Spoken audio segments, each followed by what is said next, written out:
Take your spigot and line it up. There's a hole in the side of the spigot. Line this up perpendicular to the edge of your base. Place your bolts through the spigot and through the base.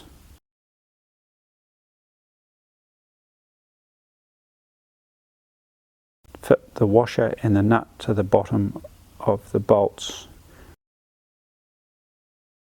Put the cover plate over the top of the spigot.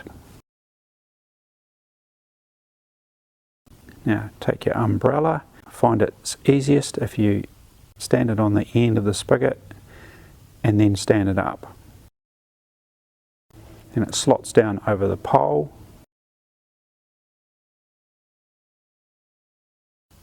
Then you pull the locking pin out and then it's in place. Now undo the strap and give it a shake so that it will open out freely. This control here controls the tension on the up and down slider. Use the handle to wind the umbrella up and then you can adjust the slider to the correct position on the mast. Now to turn the umbrella around on the post, pull the locking pin out and you can spin it around 360 degrees. It has set positions that it locks into and as you turn it around.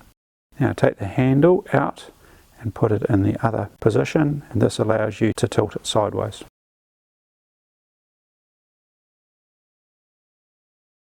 So lower your umbrella, take the handle back in the other position and lower it down and release the tension on the slider control and allow it to come completely down.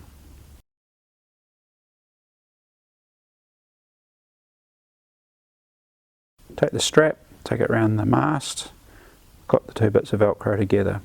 Then in winter time you can use the winter protective cover to cover your umbrella completely.